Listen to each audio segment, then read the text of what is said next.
이동관 펴러 갈게요. 이동관이 청문회 준비 사무실 있잖아요. 거기를 첫 출근하면서 한 말. 공산당 신문은 언론이 아니다. 야, 동관이 형. 어이, 동관아. 너무 심한 거 아니야? 뭐라 그랬냐면, 선전선동을 굉장히 능수능란하게 했던 공산당의 신문이나 방송을 저희가 언론이라고 이야기하지 않습니다. 근데 선전선동을 하는 주체가 공산당이 됐든 정부가 됐든 용산 대통령실이 됐든 간에 선전선동만 하면은 그러면 언론이 아니라는 거예요? 시대적 감각이 없어, 이 인간은. 공산당 끌어오니 어떻게 해? 지금 우리는 공산당 독재보다 더 심하다는 소리 듣고 있는데. 그렇죠. 공산당이란 이야기에서 너무 세대 차이도 느껴져요. 요즘 그런 말, 공산당이란 말도 안 쓰거든요. 이승복 세대야. 아니, 공산당에 대한 이미지가 우리나라 대한민국이 워낙 안 좋다 보니까 공산당을 옛날 말로 취급하지만 일본에도 공산당이 있습니다. 그렇죠. 지금 현재도. 있다며. 덴마크, 스웨덴, 노르웨이 다 공산당 활동하고 있습니다. 우리나라만 이상하게 공산당이라 그러면은 엄청 범죄적인 이미지가 더 씌워져 가지고 저렇게 보는 거죠. 그러니까 아까 공산당의 신문 방송을 언론이라고 이야기하지 않습니다. 그 다음 말이 뭐였냐면은 그냥 읽어드릴게요. 그건 사실과 진실을 전달하는 게 아니라 주장을 전하는 것이기 때문에 그걸 기관지 내지 영어로는 오건이라고 합니다. 오건. 발음 스펠링이 똑같아요. 오르간하고. ORGAN. 이제 기관지 선동지 이런 건데 마치 이제 진중권을 보는 것 같은. 지금 저 방통위원장이 임명된 또 다른 진중권 보는 것 같은. 근데 이게 이제 얘들 보면 이런 게 있어요. 내가 저번에 한 말씀드린 적이 사실 잘 모르는 이야기가 있어. 방송의 기능 중에 이 보도 기능 있잖아요. 우리가 종편이나 지상파를 보면 편성 비율이라는 게 있어요. 예능, 뭐 다큐멘터리, 보도 이런 드라마 이런 게 비율로 정해져 있다고. 네. 보도 기능에는 뭐가 있냐면 우리 시청자분들도 잘 모르는 게 있어요. 사실을 전달하는 것 중에는 우리만 전달하는 게 단독이 있고 그리고 다 같이 전달하는 그냥 일반 기사가 있고 그런데 정치 효용이 더 큰 거는 뭐냐면 단독이 아니에요. 뉴스를 비평하는 거예요. 우리가 하는 거예요. 우리가 하는 거. 여론을 전달할 때 언론이 장악돼 있으면 저 뉴스를 어떤 식으로 분석해서 그렇지 않다 그렇다를 비평해 주는 게 우리 같은 방송의 역할이 더 커진 거예요. 그러니까 이동관이 하는 말은 그런 맥락을 이야기하고 있는 거예요. 선동이다. 그래서 정확히 말하면 그 진보 쪽 패널들이 무슨 방송을 장악하고 있다 할 때 뉴스는 1분 30초 2분짜리 꼭지를 내보내지만 여기에 대한 분석은 2시간 3시간 나오거든. 네. 여기에 대한 이야기를 하고 싶은 거예요. 그래서 갑자기 공산당 이야기가 나오는 거예요. 그러니까 그러면은 그 이동관이 말하는 언론이라는 건 비평은 다 입 닥치고 그냥 기계적으로 받아쓰기만 해야 된다. 이런 뜻이잖아요. 근데 이제 이게 어제 이동관이 했던 이야기 중에 가짜뉴스란 표현이 나왔어요. 가짜뉴스. 윤석열 그대로 따라하는 거죠. 4.19 기념사 했던 말이잖아요. 저게. 허위선동 가짜뉴스 협박 폭력이 대한민국 자유민주주의를 위협하고 있다. 요게 이제 이동관이 윤석열 말 그대로 따라가는 거죠. 근데 허위선동 가짜뉴스 협박 폭력을 제일 잘하는 사람이 윤석열 아닙니까? 그러니까요. 윤석열이 하는 말 중에 사실이 아닌 게 너무 많아가지고. 이거는 카르텔이야. 이거는 건폭이야. 다 자기가 다 답 정해놓고 무조건 밀어붙이지 않습니까? 아니 그래서 그 옆에 있는 기자가 물어봐요. 그러면 어떤 언론을 가지고 그렇게 이야기하시냐. 그랬더니 뭐 국민들이 판단하시겠죠 라면서 빠져나갔는데 네. 지금까지 대통령실에서 건드렸던 걸로 추정이 되는 방송국들이 한두 개입니까? TBS, MBC, YTN, KBS 지금 다 아작 내겠다는 이야기죠. 네. 근데 일단 그 이야기 잠깐 멈춰봐요. YTN 지금 저 고소고발하겠다고 나온 이야기 먼저 한번 해볼게요. YTN 단독이었었죠 며칠 전에. 부인의 청탁 시도를 당시 청와대에 있을 때 민정수석실에 신고했다. 근데 YTN 이야기는 뭐냐면 뭔가 이상하다. 결론부터 먼저 말씀드려요. 이동관 부인한테 누군가가 돈을 전달한 A 회장이라는 사람이 있어요. 근데 이동관 측 이 사람 재판의 기록을 보면 이동관 부인의 증언이 나와요. 뭐냐면 이동관 부인이 증언을 그렇게 했다는 거지. 그 돈을 줘서 봤더니 돈 2천만 원이 있어서 이 돈을 바로 돌려주고 청와대 민정수석실에 신고했다라고 재판 과정에 이동관 부인이 증언했다가 나옵니다. 말하자면 그 재판에서는 민정수석실이나 이런 데서 검증했다는 거에 대한 검증은 아예 없는 거예요. 아 그냥 말만 있는 거예요? 말만 있는 거예요. 그러면 그 부인은 와. 청와대에 신고했다고 하지만 청와대 업무 기록에는 그게 안 남았다는 거죠. 그러니까 이번에 기자가 이동관한테 물어봐요. 네. 그때 누구냐고. 잘 모르겠다고 답을 못 해요. 그래 그것이 며칠 전에 나온 YTN 저 단독이에요. 이동관 부인에게 돈 전달한 A 회장이 한 행사가 있었어. 네. 주관을 했어. 주관 라에. 근데 거기에 당시 청와대 수석하고 장관이 지금 여러분 자막은 전이라고 쓰여 있잖아요. 당시 수석, 당시 장관이 축사를 내고 가서. 그러니까 이동관 부인이 그 돈을 받아가지고 청와대 민정수석실한테 신고를 했다고 하는 그 한참 후에 그 돈을 줬다라고 하는 그 사람이 주관하는 행사에 당시 청와대 수석하고 유인촌 당시 장관이 갔다면 청와대 했어. 수석실에 신고한 게 맞냐고 묻는 거예요.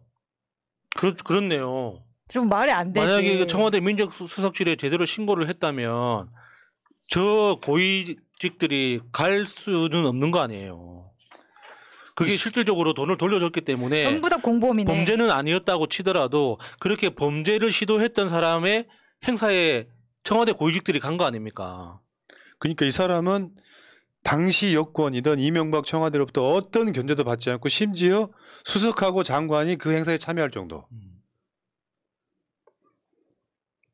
아유, 진짜 신고한 게 맞다면 네. 장관과 수석이 행사에 축사를 하는 게 적절하냐. 말도 안 되죠. 그러니까 이동관이가 이번에 또 물어보니까 거기에 대해 말을 못합니다. 경찰에도 신고했다고 그런 이야기도 있던데. 그러니까 그 신고했다는 이야기를 이동관 부인이 증언한 이야기가 법정 내용에 들어있지만 실제로 그 법정에서는 그것이 신고가 됐는지 안 됐는지 그거는 확인하지 저는 않았다. 검증할 방법은 없었던 거죠. 사실 검증할 수 있는데 안 했다고 보는 게 더 맞지 않겠습니까? 그렇죠. 그 당시 민정수석실에 있었던 사람들 불러다가 물어보면 금방 알겠죠. 그리고 받아서 놀래서 돌려줬는데 굳이 민정수석실에 신고까지 하는 네. 것도 웃기잖아. 자, 상황이 이렇습니다. 자, 그런데 여기 이동관한테는 지금 학폭이네, 언론 장악이네, 어마어마한 덕지덕지. 근데 봐봐요. 그래서 신고한 것이 맞아라는 의문이 제기되고 있는 거예요. 실제로 그 사람이 신고해서 조사를 하고 처벌을 받았는지 안 받았는지는 몰라. 그 다음에 그래서 나 유승민 말을 그냥 내가 전달만 해드려도 우리 방송 편해졌어요 지금. 방통위원장 임명은 그냥 공영방송을 장악해서 총선 치를 목적이다라고 이야기를 하고 있습니다. 정답이네요. 더 이상 논평 안 할게요. 국힘 내부에서도 이래요. 그렇지?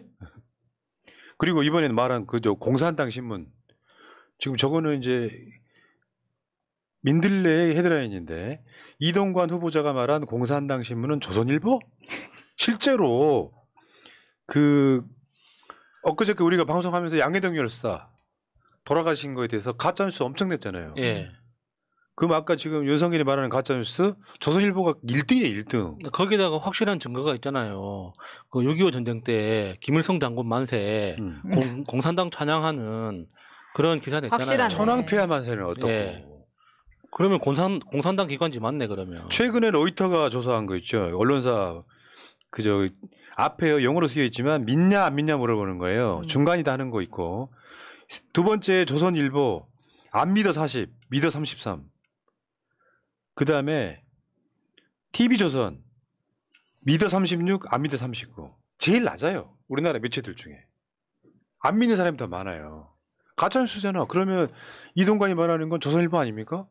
지금 최근에 채널A하고요. 동아일보의 채널A하고 중앙일보는 채널을 되게 열심히 봐요. 받아쓰기 하다가. 출처 표기도 해주고 엄청 많이 봐. 감사합니다 개인적으로. 이게 있잖아요. 모니터링 하려고 막 방송 본다. 어느 땐가 감화가 돼가지고 그렇지. 조선일보 기자로서 양심은 저버리고 안심선을 할 수도 있어요. 구독 좋아요. 실제로 다 하고 새날 있어요. 방송은요 가짜뉴스 안 하려고 엄청 노력해요. 어쩔 땐 그래서 좀 더 늦기도 하지. 검증하느라고 하루 더 늦기도 하지. 조선일보는 그냥 던지잖아 막. 양해동 열사 분신 방조했대. 내용 알고 보면 더 이해가 되잖아요. 지금 언론노조는 MB 시절의 관제방송이 바로 이동관이 말한 공산당 방송이다. 여러분들은 그런 거 있어요. 막연한 공포심도 저는 경계해야 된다고 생각해요. 이동관이 들어와가지고 말이야. 언론사를 장악하면은 우리 총선 다 끝났어. 그렇게 설파하는 사람 중에 저쪽 작전 세력이 있어요. 우울감 전파하고 패배욕 전파하는 거 있잖아요. 지금 그게 안 된다니까요. 오히려 언론 장악한다고 느끼면 우리 같은 방송이 이미지가 어떻게 되냐면 레지스탕스가 돼요. 신기화돼 버린다고. 근데 이제 사람들이 그 내가 그런 소식 있잖아요. 뭐 이동관이 방통위원장이 된대. 그러면은 언론 장악한데 언론 장악하면 어떡하지 하는 그 모든 소식을 유튜브로 보고 있어요. 그러니까 그게 현실이란 말이에요. 그러니까 아무리 뭐 공중파를 장악하고 KBS를 장악한다고 하더라도 결과적으로 정보를 소비하는 마지막 끄트머리는 달라졌거든요. 진짜 깔끔한 건 군사 독재예요. 암살해버리고 총살해버리면 돼요. 검찰 독재는 한계가 있는 거예요. 내가 잡혀가면은 이 방송 안 합니까? 네. 다른 구성원들이 하는 거예요. 내가 그래서 테스트 한번 해본 거야. 지난주 금요일 날. 내가 방송 안 해도 가능한지 한번 본 거야. 고장나지 마세요. 마침 날마다 나오면 되겠네. 자. 그리고 조금 더 앞서 나가 보면 지금 이동관을 청문회를 이제 8월 15일, 16일 이후에 한다 그러잖아요.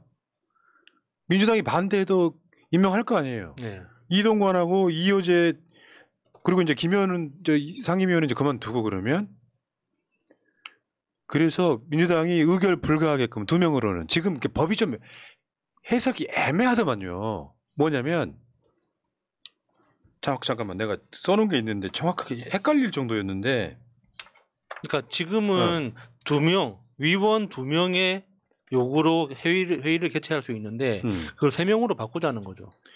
그렇죠. 그러니까 현재는 2명 이상의 요구가 있을 경우 회의를 소집할 수 있고 예. 그 2명이 앉아 있으면 제적이 되잖아요. 예. 제적 의원 과반수니까 한 명이면 2명만 있으면은 운영이 가능해지는 예, 거예요. 예. 2명 중에 1명만 있어도 예. 이런 미친. 근데 그걸 3명으로 바꾸면 근데 요거는 좀 민주당이 저거 법을 발의하겠다는 건데 문제는 저 법안 통과되기는 굉장히 오랜 시간이 걸릴 것 네. 같고요. 저는 이동관 임명하면 바로 탄핵은 힘들어요. 과거의 문제를 갖고 탄핵하는 건 불가능해요. 그래서 여론이 이동관을 임명하지 말라는 쪽으로 갈 수는 있어. 근데 이동관이 딱 임명되자마자부터 언론 탄압과 언론 장악을 시도해. 그러면 그때는 탄핵 사유가 되는 거죠.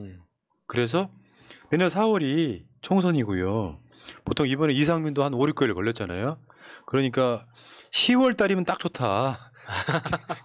지금 8월, 9월, 10월 정도에서 10월, 11월 달에 이동관 탄핵해버려라. 그러면 이 사람 직무복귀 못하고 방통위 거의 무력화되고 이런 분위기가 있는 거예요. 탄핵할 사람 너무 많아서 너무 피곤해요. 근데 문제는 지금 윤석열이 임명한 사람 중에 최악질이에요. 그러니까 우리가 한동훈을 법무부 장관에 임명했을 때에도 이 새끼 완전 미쳤구만 하는 분위기였잖아요. 네. 근데 그거는 한동훈의 약간 폐악질도 있지만 짬밥도 안 되는 애를 노골적으로 검찰 장악하겠다고 들이민 거에 가까운데 이동관은 한동훈보다는 5배 더 악질입니다.